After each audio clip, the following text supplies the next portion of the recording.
Le Saint-Esprit est là.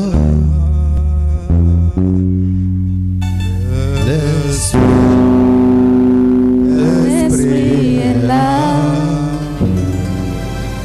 La mort a disparu. Dieu ne peut s'arrêter. Ici, les mondes entiers.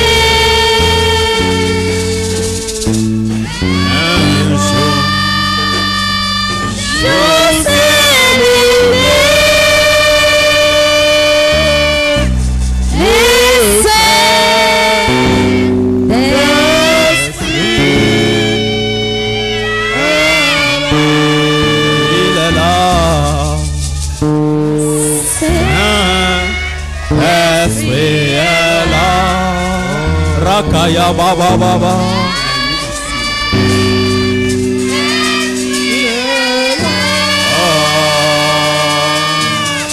La mort a disparu. Dieu est de salut. Ici, les mondes entiers, le grand jour s'est levé. Le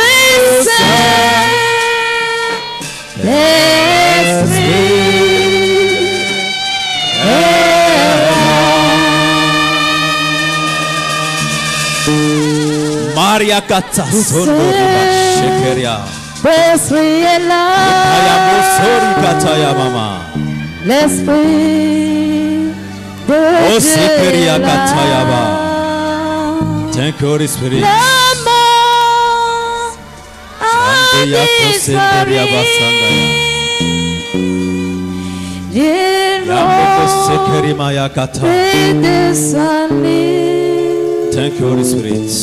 Ici, les mondes entiers, le grand jour s'est levé. Le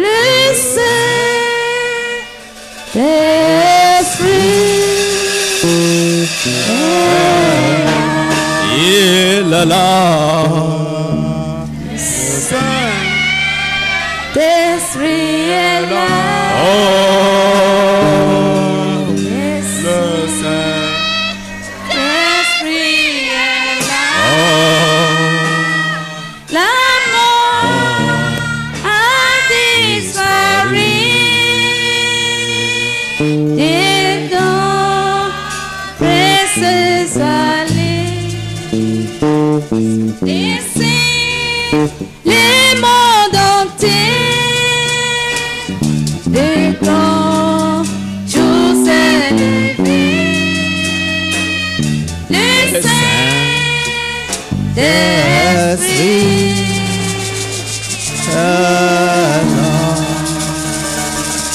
merci, merci, merci, merci, merci. Merci Saint-Esprit. Nous te rendons grâce ce matin. Et nous recommandons la séance de ce matin en tes mains. Saint-Esprit de Dieu, prends contrôle de toutes choses. Viens nous assister. Agis au nom de Jésus. Interviens au nom de Jésus. Délivre. Guéris. Libère. Au nom de Jésus de Nazareth. Amen. Nous chassons de ce lieu tout esprit contraire à l'esprit de Dieu, au nom de Jésus, que le sang de Jésus les représente, qu'il quitte ce lieu au nom de Jésus, au nom tout puissant de Jésus de Nazareth. Nous prions que le sang de Jésus couvre chacun de nous ici présents contre les attaques ennemies.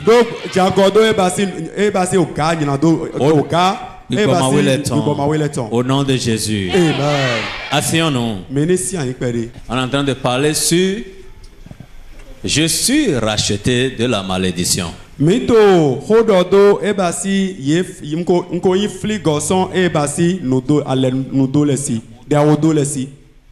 Maintenant, en bref, qu'est-ce que la malédiction? La malédiction est une parole négative prononcée par quelqu'un. On peut hériter la malédiction. Tu peux l'attirer. Et aussi, on peut lancer comme un sort contre toi. Quand il y avait l'injustice. En dehors de ça, les sorciers lancent aussi des malédictions contre nous. Et aussi les fétiches de nos maisons lancent aussi des malédictions contre nous. Mais dans la Bible, mon Dieu m'a dit, la malédiction sans cause n'a point d'effet. Il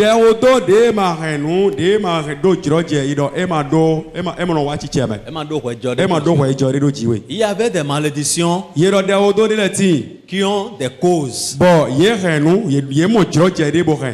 Il y a les malédictions sans cause. Les malédictions sans cause, ce sont des malédictions qui viennent des gens qui nous envient. Oui. Tes rivales. Oui. Ceux qui te haïssent. Il peut lancer des malédictions contre toi.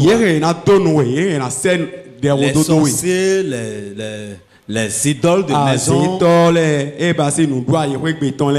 Ces malédictions sont des malédictions sans cause. Ce sont des malédictions sans effet. Il y a aussi des malédictions qui ont bien des causes. Et avant d'aller là-bas, je voudrais vous dire qui peut lancer des malédictions encore plus. Si tes parents t'ont maudit, ça peut agir. Les hommes dotés de la puissance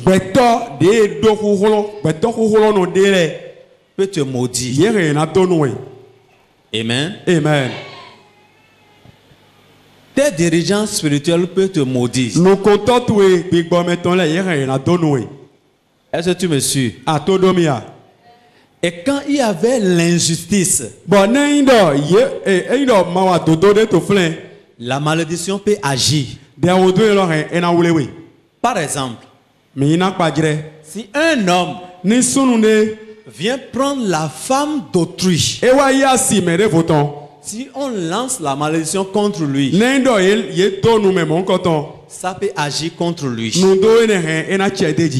une femme prend le mari d'autrui, il y a déjà l'injustice qui s'installe.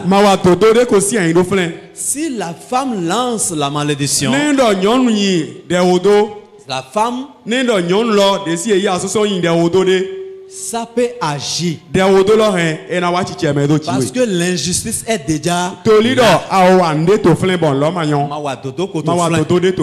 parce que la malédiction doit se tenir sur l'injustice là pour agir. Il doit s'asseoir sur des causes pour agir. Est-ce que quelqu'un me suit? Amen. Amen. Amen. Amen. Alors là, pour être libéré de la malédiction, et si tu sais que tu as offensé quelqu'un, tu as offensé ton père ou bien ta mère, tu as offensé un grand, tu as offensé une soeur, un frère, et toi-même tu es conscient de ça, tu dois faire la restitution. Amen. Amen. Tu dois aller demander le pardon avant d'être racheté de ces malédictions-là. Parce que ces malédictions ont des causes.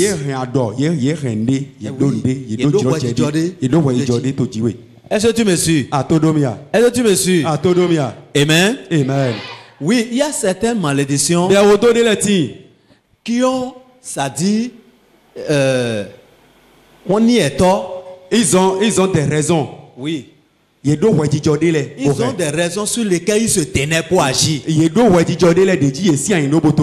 Là, on dit, qu'est-ce que j'ai fait? J'ai fait quoi? Non. Entre en toi. Regarde. Est-ce que tu n'as pas offensé quelqu'un? Est-ce que quelqu'un n'a pas lancé des malédictions contre toi? Alors là, même si tu pries, même si tu dis, Jésus m'a déjà racheté. Non. Va faire la réparation. Oui. Va demander pardon. Fais la restitution. Et supposons celui qui a volé aussi l'argent d'autrui. Tu sais que tu es conscient que tu as volé cet argent. Amen. Amen. Et on est en train de lancer des sorts. Et tu n'as pas fait la restitution. La malédiction a déjà la raison sur laquelle il peut se tenir pour agir contre toi. Hello, Mao. Hello, ça. Et si un mari répudie sa femme sans raison, et si la femme est en train de lancer la malédiction, parce qu'elle a vu que tu m'as fait du mal, tu m'as trahi, la malédiction peut agir. Ou bien si une femme répudie son mari sans cause, sans raison, et si le mari là lance des sorts, des malédictions, ça peut agir. Parce que cette malédiction a déjà des causes sur lesquelles elle peut se tenir pour agir. Est-ce que quelqu'un me suit? Amen. Amen. Amen. Amen. Et je suis en train de parler aux enfants de Dieu. Pourquoi? C'est les enfants de Dieu qui sont rachetés de la malédiction. Mais il faut, pour certaines personnes, la réparation d'abord. Amen. Amen. Amen. Amen. Amen. Il y a beaucoup de malédictions. Amen. Amen. Maintenant, qu'est-ce que la malédiction fait? quand c'est sorti, ça se transforme en des esprits, des démons, pour agir, pour intervenir. Si c'est la malédiction de non-aboutissement qui a été prononcée contre quelqu'un, ça va se transformer en un esprit, en un démon de non-aboutissement, et qui va commencer par poursuivre la personne partout. Que ma mission derrière toi est que tu ne réussisses pas. Hello Mao. Hello ça. C'est ça sa mission. Quand Jérémie a dit terre, inscris les enfants de Jéconia comme des enfants qui ne ressuscitent jamais sur la terre. La terre a enregistré ça. Et il a commencé par les prononcer contre les enfants de Jéconia. Au fait, la terre ne se déplace pas. Mais il les a confiés aux esprits d'agir.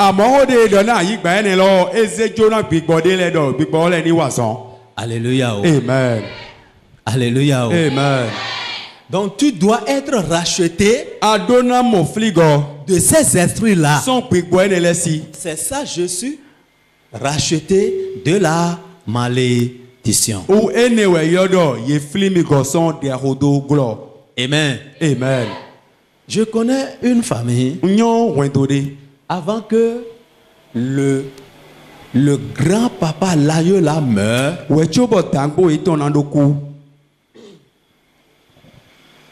jour de l'enterrement, la chose s'est passée au Nigeria.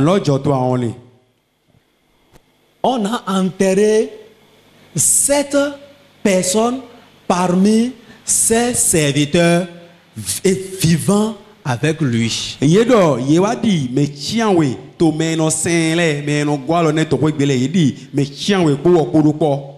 Vous me suivez? Avant que ceux-là meurent, ils ont prononcé des malédictions. Que vous nous avez abrégé la vie. Ça serait ainsi aussi pour tous les enfants de ces maisons. Et qu'est-ce qui se passe? Si un enfant, dans le rêve, trouve un séquel, dans le rêve, il n'y a plus le remède. On commençait par préparer sa cérémonie.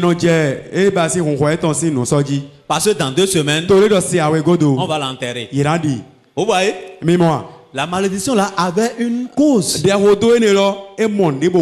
Hello Mao. Hello ça. Surtout nous qui sommes issus de la famille royale. Nous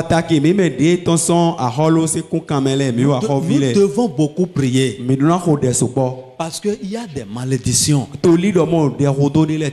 Alléluia. Amen. Et voilà. Certaines choses se passent maintenant dans notre pays.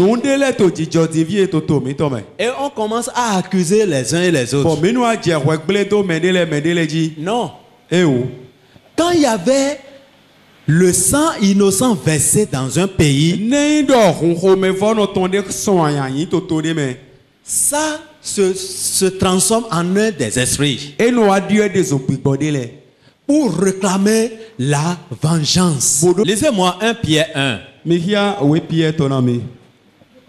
Verset 18 à 19. Sachant que ce n'est pas par des choses périssables, pas de l'argent ou de l'or, que vous avez été rachetés de la vaine manière de vivre que vous avez hérité de vos pères, mais par le sang précieux de Christ, comme d'un agneau sans défaut et sans tache. Salemi wendo. Yema inu gbigble do fli mi gba. Di fata kakpo si kakpo. So wa lo vo mi to me. Ema yin gbon o tan hoho le dali. So wa lo vo mi to me. Do gbon o tan hoho le dali hein. So o tan mi to le de. Voilà. Adavo. Ohun Kristi to akwe gegenu. Di le ngba bu hema ti apa poton. Poda Martin di o.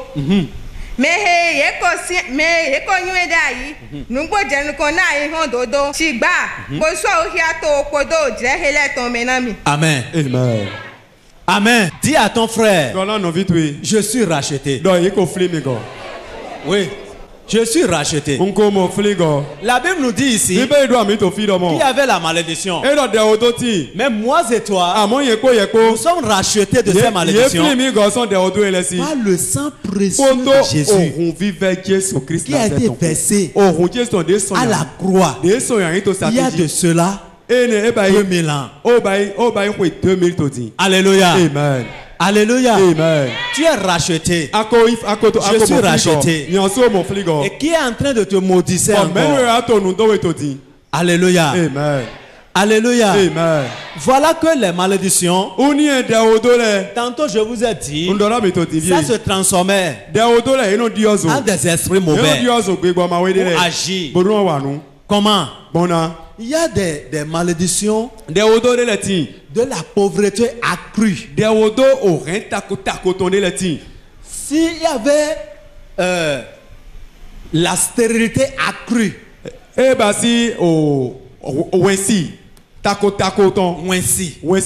oui. Telle tante, elle n'a pas enfanté. Telle soeur n'a pas enfanté. Telle soeur n'a pas enfanté. Telle soeur n'a pas enfanté. Ça dit, c'est ciblé dans votre famille. C'est déjà une malédiction. Ou bien, quand on dit notre grand-grand-grand-père, il est mort de cette maladie. Et c'est ça pour le grand-père. C'est ça pour notre père. C'est ça encore pour notre telle soeur. C'est ça encore pour notre tante. C'est déjà une malédiction dans la famille. Est-ce que vous me suivez? Hein? Cette malédiction, ça veut dire que c'est héréditaire. Alléluia. Amen. Alléluia. Amen. Il y a la malédiction de célibat. Quoi qu'en soit ce qui se passe, s'il y a la malédiction de célibat dans une famille, si tu t'es marié à une femme là, tu peux la mettre sur tu peux la mettre sur un château. Quand l'esprit de malédiction là vient,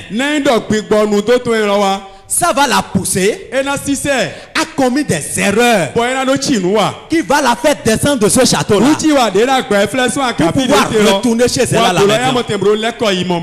Parce que il y a la malédiction de célibat dans cette famille. C'est pourquoi vous allez voir, il y a des femmes qui comptaient des maris sur maris. Oui, ils changent des hommes comme celui qui change des habits. Il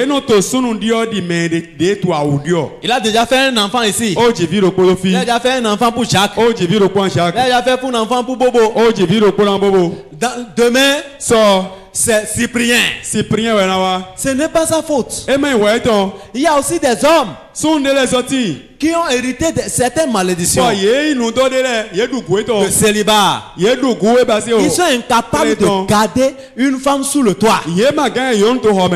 Quoi qu'en soit ce qui se passe, si l'heure a sonne, ce qu'il va faire pour que la femme la parte, vous allez voir, il va le faire. Quoi qu'en soit ce qui se passe, vous allez voir, c'est comme si il est déjà étouffé de cette femme. Ou soit la femme aussi est en train de voir déjà que je suis fatigué. C'est le démon de célibat qui est en train d'agir. C'est l'un ou l'autre. Ça agit partout. Et on commence à accuser l'autre.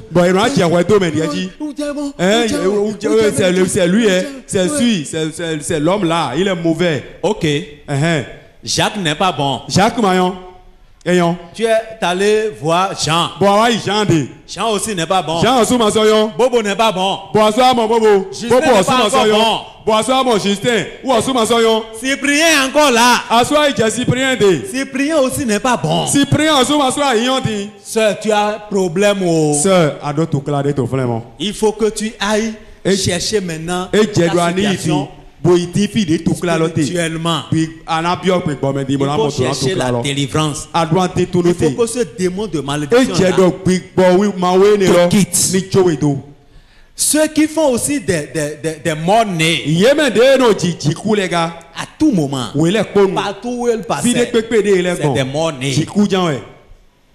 Ça aussi c'est des malédictions. Il y a certaines le retard atroce pour avoir d'enfants. Vous allez voir, Abraham a fait des années dans le ménage avant d'avoir d'enfants.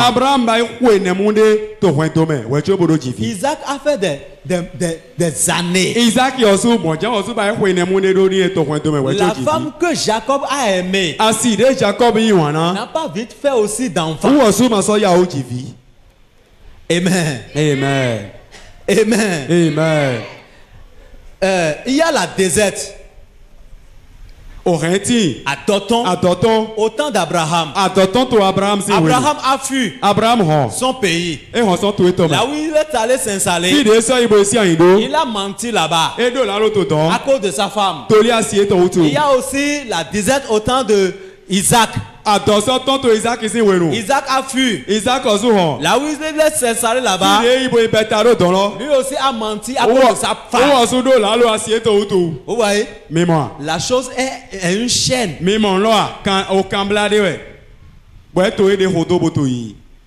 Amen. Amen. Amen. Amen. Amen. Amen. Alléluia. Amen. Et aussi des hommes issus de la maison polygamée. S'il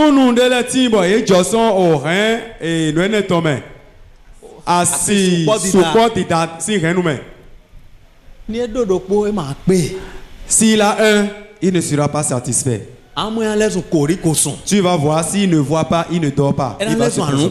Il va se transformer en mouton de paluche. C'est ceux-là qui commettent toujours de n'importe quoi dans des églises.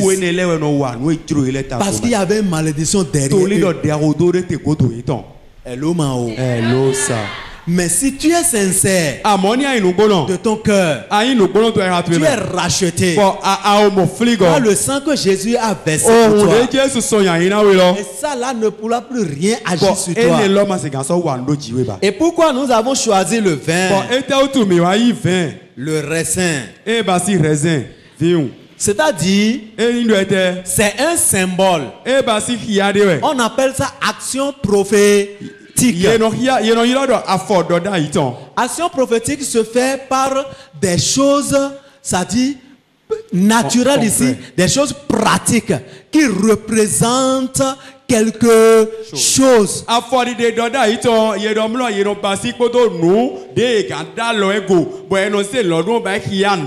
Et c'est ça, ceci représente le sang de Jésus.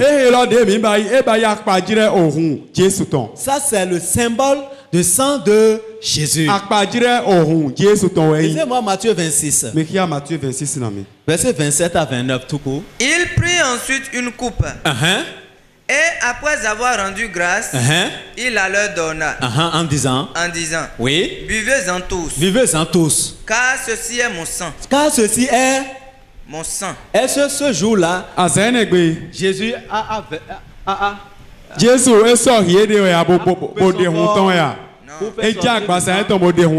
continue. Le sang de l'alliance. Le sang, qui a répandu pour plusieurs, pour la rémission des péchés. Je vous le dis. Je ne boirai plus désormais de ce fruit de la vigne. De de ce fruit de la vigne. Voilà. Jusqu'au jour où j'en boirai du nouveau avec vous dans le royaume de mon Père. Ouais. Et soyez coffudé. Bodokpe. Bosoyi na ye. Bodo. Bodomo. Mi o me poni nu to eme. Ne hewe hunse. Ale nu yo loton. He ye kon do ayi na o me susu. Na o de sa yin do ton. Shigba. Nye dangran mi. So di fie yi. Nye mananu. To si se 20 tome.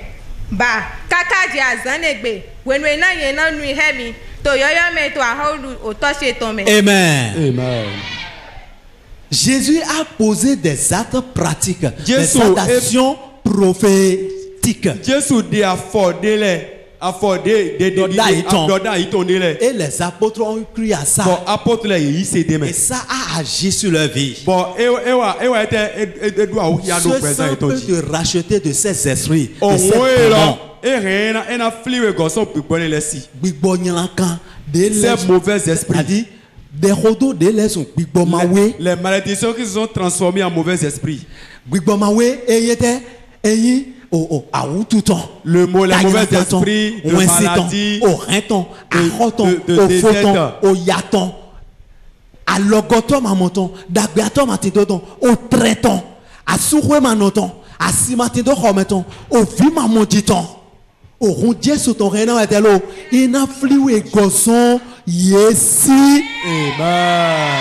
Alléluia. Amen. Alléluia. Amen. Alléluia. Amen. Amen. Amen. Ce matin, le Seigneur veut libérer quelqu'un dans la salle. Amen. Par cette action prophétique. Parce que ton cœur est déjà ouvert. Parce que dans tes sommeils, tu vois toujours, il y a un homme inconnu qui vient avoir des rapports sexuels avec toi. Et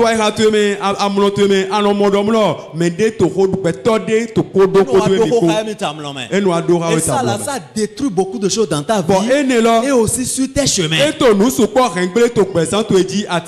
C'est la fin aujourd'hui. Parce que le sang de Jésus est là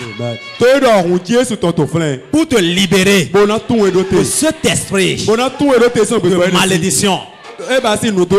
Alléluia. Amen. Alléluia. Amen. Vous voyez, il y a les esprits qui disent il n'y a personne dans votre famille qui a eu le bac. Et toi, tu veux faire quoi? C'est jamais vu. Il reste toujours sur le CEP. Toi, tu veux faire quoi? C'est une malédiction familiale. Dans certaines maisons. Hello, Mao. Hello, ça. Oui. Et quand les enfants continuent là, leur étoile brille. Après le CEP, si le démon là vient, il est poussé à commettre des erreurs. Frère, l'église doit savoir que les choses sont spirituelles.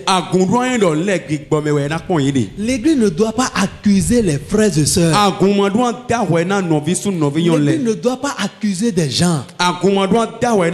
Mais l'église doit prier pour que les hommes soient libérés des mauvais esprits, des malédictions qui les poussaient à faire de n'importe quoi, qui n'aiment pas les bonnes choses.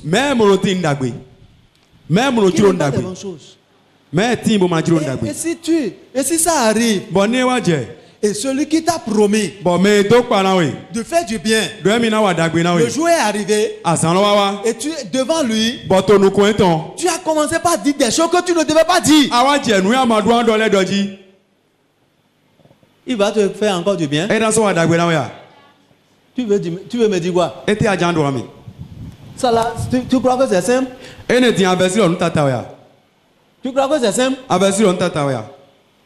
Hello, Mao. Hello, ça. Qui me comprend ce matin? Alléluia. Amen. Que quelqu'un dit, oh, le sang de Jésus. Oh, le sang de Jésus. Oui, moi je crois que ce sang va libérer notre pays. va libérer nos soeurs et nos frères. Ça va te libérer. Ça va te délivrer de ces mauvais sorts lancés contre toi.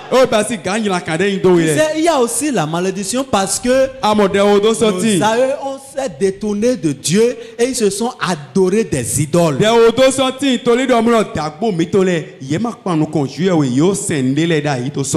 Nous avons certaines difficultés, nous les enfants de Dieu aujourd'hui. Parce que il y a quoi? C'est-à-dire, nous ne les servons plus. Et quand ces démons ou bien ces idoles-là, qu'est-ce qui se passe? Ils commencent à crier contre nous. Quand on les fait des rituels, en disant, mais telle personne ne font plus pour toi. Vous allez voir, ces idoles-là vont tourner contre nous. Et ça nous crée des difficultés. Eux, ils lançaient leur malédiction contre nous. Et vous allez voir, il y a des gens bien habillés. Ils sont bien. Il n'y a aucun problème. Mais si tu t'approches de eux, c'est rien que des problèmes. Mon frère, tu n'as pas laissé. Il faut laisser. C'est un problème. Ça veut dire que tu ne peux pas me trouver 10 000 francs. Parce que tu avais que je me suis demandé de la voiture là, ce n'est pas pour moi. Je suis mécanicien. C'est pour mon client. Il t'a dit la vérité. D'autres ne pourront jamais te dire la vérité. Frère, laisse. Frère, c'est problème. Alléluia. Amen. Alléluia. Amen. Ça arrive même à un niveau où des gens aillent à passer des habits pour porter.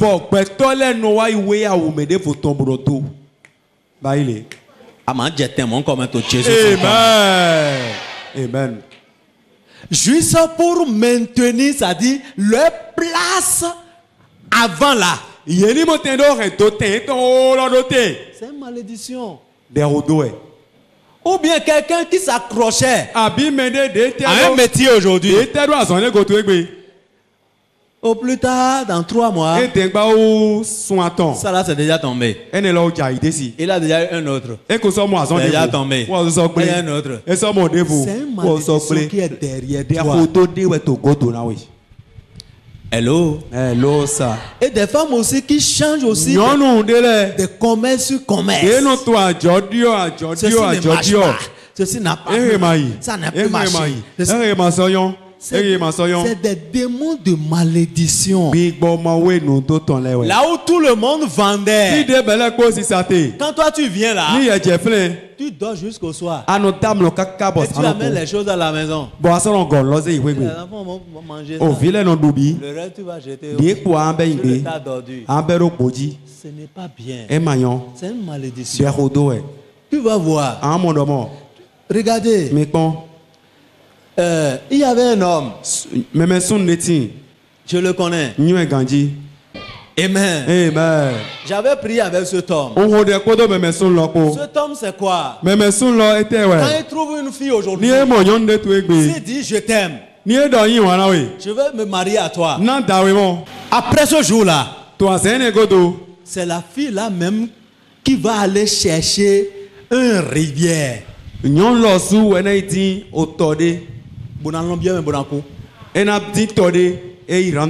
Elle rentre dedans, elle se suicide. Il y a un qui est rentré au pont, la rivière du pont. Le fleuve. Il y a un qui est rentré dans le fleuve de Jacinthe. Il y a un qui est rentré dans le puits. Et maintenant, qu'est-ce qui s'est passé? Les gens ont commencé par avoir peur de ce frère. Quand il dit, soeur, je t'aime. Ah, tu veux mourir? Ah, tu veux mourir? Ah, si tu veux mourir, il faut l'épouser. Vous voyez que c'est déjà une malédiction. Mais mon dos, les autres, vous voyez? Mais moi. Hein? Personne ne peut plus s'approcher. J'ai regardé un film comme ça. Vous savez qu'est-ce qui s'est passé? Le gars, la femme, quand il se marie à une femme, les femmes là meurent au temps de grossesse. Avec la grossesse.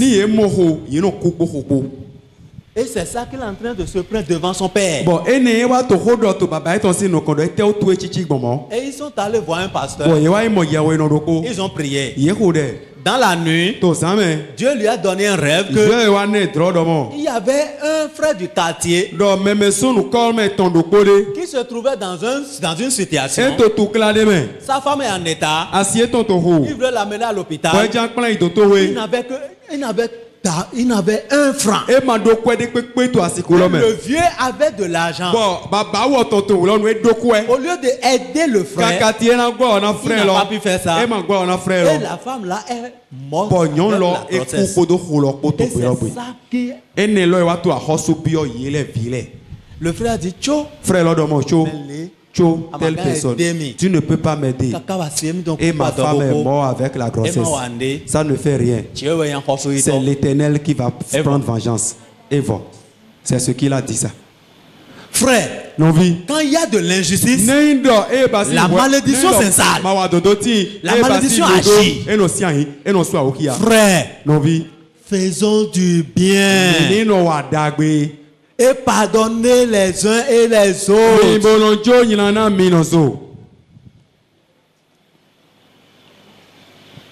Ils sont venus voir le vieux. Le type était malade, il veut mourir. Quand ils l'ont vu, il ne parle plus. Quand ils sont arrivés là, il s'est levé d'abord. Il a dit, John, je te pardonne. Et il est mort. C'est après ça que le gars là a eu une autre femme. Et il a commencé par faire des enfants. Le pardon libère. Si tu ne pardonnes pas l'autre, toi aussi tu es lié. L'autre est lié. Toi aussi tu es lié. Au mieux de se pardonner les uns et les autres. À ce temps-là, le sang de Jésus agit efficacement. Il faut la restitution. Et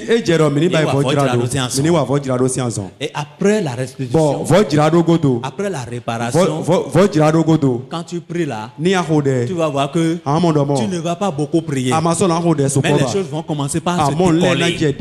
Parce que tu as déjà fait des réparations. Je bénis quelqu'un dans la salle ce matin qui est ouvert à cette parole. Au nom de Jésus de Nazareth. Que le Saint-Esprit te libère au nom de Jésus. Ok, now. Nous voulons aller à l'action prophétique. Tu prends le sang là, dans ta bouche. C'est dans ta bouche. C'est sacré.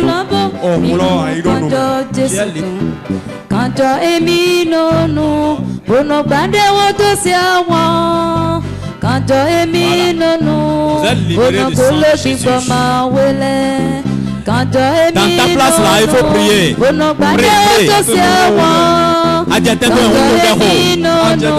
Le Saint-Esprit, le sang va te libérer.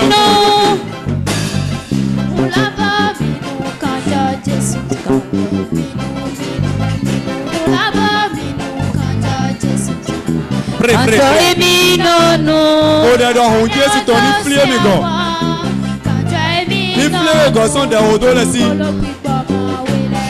Oh Jésus Christ Nazareth, on est flivé garçon de odo le si.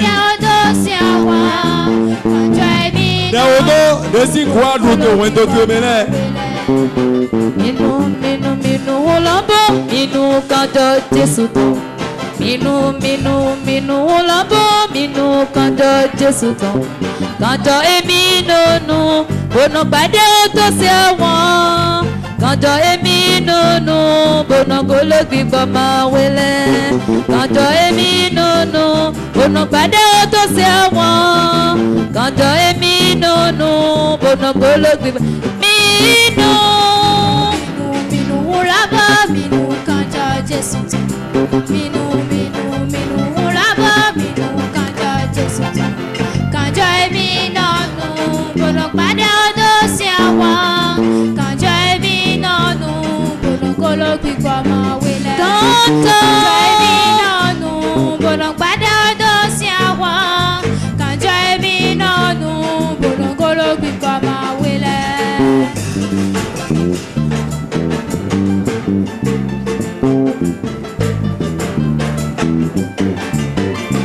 Tu pries, si tu remarques quelque chose anormal dans ta vie, prie sur ça. Tout de suite là, ce démon-là va te quitter. Ce démon-là va te quitter.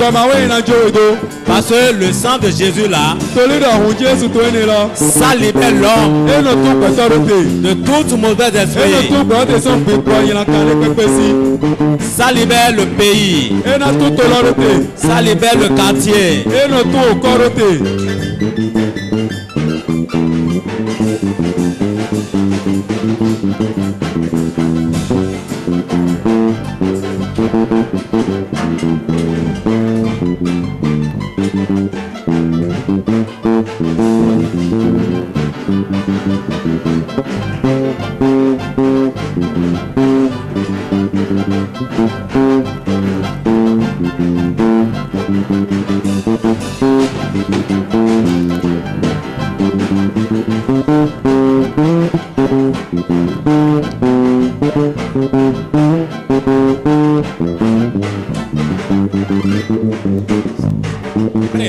Prie.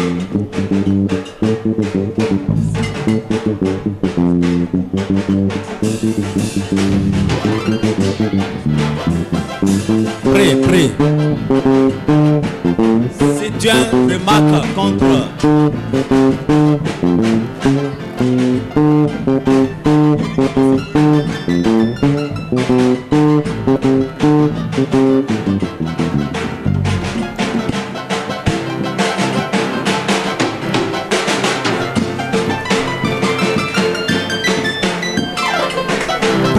Prie. Si tu as remarqué quelque chose qui est anormal dans ta vie, prie contre. Toi, ce démon de célibat, je te chasse au nom de Jésus. Libère-moi, prie. Démon de l'échec matrimonial, financièrement.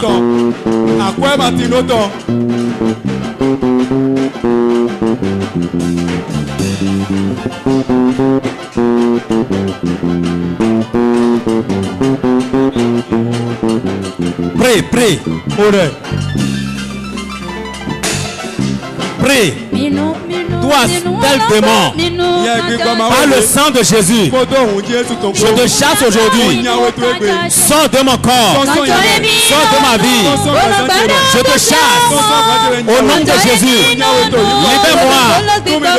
Lève-toi sur tes pieds. Lève-toi sur tes pieds maintenant. Yes. Lève-toi sur tes pieds.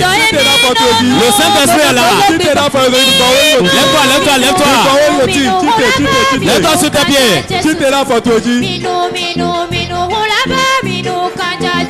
Marakata ya boseketeria baba.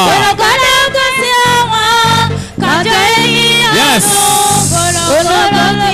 Marakata ya baba. Élève ta main et ferme tes yeux. Ferme tes yeux. Oui, l'onction est déjà là pour te libérer. Oui. Aucun démon ne peut pas s'approcher du sang de Jésus. Vous allez voir. Ils vont commencer par fuir maintenant. Ils vont commencer par fuir. Le sang là va commencer par les déranger. Le sang là va commencer par les déranger. Yes, c'est déjà commencé. C'est déjà commencé. Yes. Holy Ghost power. Oui. The blood of Jesus. The blood of Jesus. Oh Jésus ton. The blood of Jesus. Oh Jésus ton. The blood of Jesus. Oh Jésus ton. Oh Jésus ton. Oh Jésus ton. Oh Jésus ton. Oh Jésus ton. The blood of Jesus. The blood of Jesus. Oh Jésus ton. The blood of Jesus. Oh Jésus ton. Le sang de Jésus. Oh Jésus ton. Le sang de Jésus. Oh Jésus ton. Le sang de Jésus. Oh Jésus ton. Contre toi. Toi es-tu mauvais? Es-tu maléfique? Es-tu maléfique? Es-tu maléfique? Toi mari spirituel. Toi femme spirituelle. Toi esprit de l'échec. Matrimonial. Financièrement. Physiquement. Je te commande. Le sang de Jésus te représente. Le sang de Jésus te représente. Le sang de Jésus te représente. Le sang de Jésus. Le sang de Jésus. Le sang de Jésus. Le sang de Jésus. Le sang de Jésus. Toi esprit de la stérilité. Makasoto rakataya baba baba. Yes. Élève tes mains. Ferme tes yeux. Maintenant, garde le silence. Ya.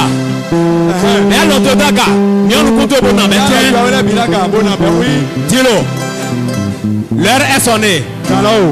Le Saint-Esprit veut te libérer. Par le sang de Jésus.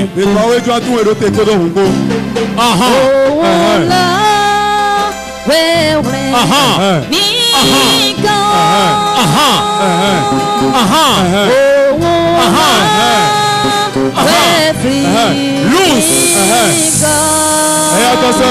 Loose. Et attention.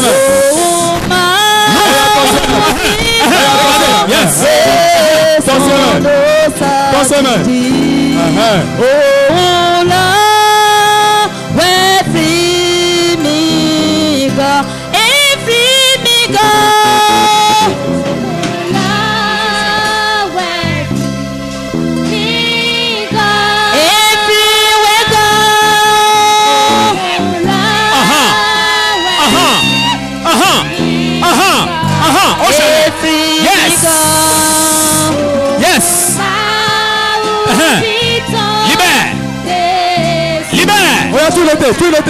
Tu l'étais.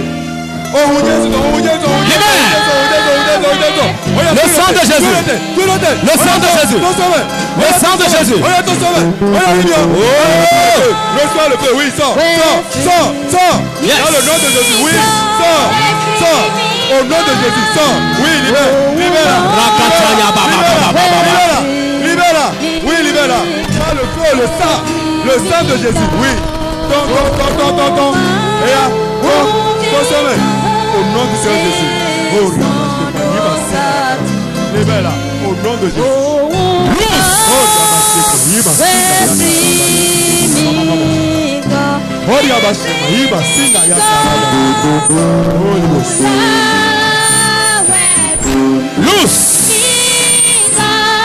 Et attention. Loose. Yes. Oh, attention. Oh, touch.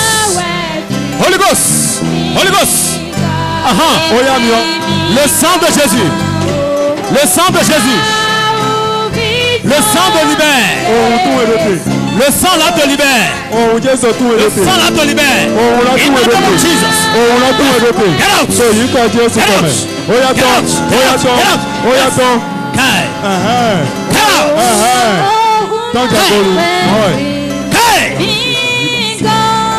out. Toi, homme fort, je te commande. Libère. Toi, homme fort. Yes.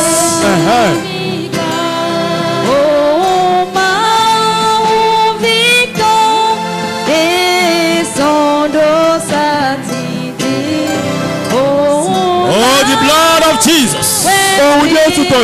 The blood of Jesus. The blood of Jesus. Et on nous compte les belles de Dakar.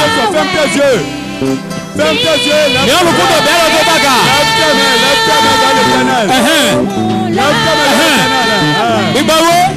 Saint-Esprit. Et à tout me reconnaître. Saint-Esprit délivre une personne. Donc on roule sur ton allée. Pas le feu, pas le sang. Sois assis, en même temps. Assis, en même temps. Le sang. Tout noté. Spirituel. Tout noté. Spirituel. Tout noté. Femme de nuit. Libère-la. Yes. Libère-la. Garde le silence. n'y a aucun démon qui résiste devant le sang de Jésus. Maintenant, je te commande. Toi, esprit mauvais, de la stérilité, de maladie, de l'échec, je te commande, toi mari spirituel, toi femme spirituelle, je te l'ordonne, à l'instant, libère. Le sang de Jésus sur toi. Le sang de réprimande. Le sang de réprimande. Le sang de réprimande. Au nom de Jésus. Sors! Kabasanda rabashi katara. Marakata rabashi kotoria baba. Moria kasanda rabashi kete rikoto. Yeka baba. Yenkatoria basende. I command you in the name of Jesus. Loose. Loose. Get out. I command in the name of Jesus. Get out. Get out. In the name of Jesus. Get out. Loose. Holy Ghost. Loose. Loose. Loose. Get out. Loose. Get out. Sors. Toi malédiction. Au nom de Jésus. Get out. Get out. Get out. In the name of Jesus. In the name of Jesus. In the name of Jesus. I command you. By fire, by Holy Ghost. Sortez. Sortez. Sortez. Sortez. Mako senderikata. Libère au nom de Jésus. Libère. Libère. Libère. In the name of Jesus. Mako sokoto. Loose. Loose. I command you. In the name of Jesus. In the name of Jesus. Get out. Get out. Makatoria basanda rakata ya baba.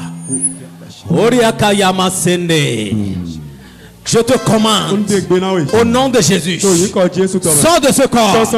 Sors de ce corps. Sors de ce corps. Sors de ce corps au nom de Jésus. Oh, le sang de Jésus. Le sang de Jésus. Le sang de Jésus.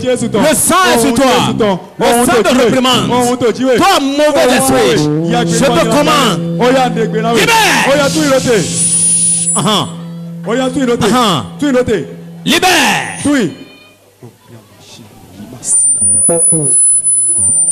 Yes.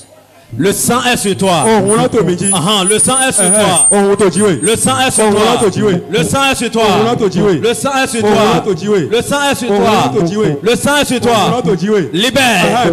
Toi, mari spirituel. Libère. Libère. Libère. Libère. Libère. Libère.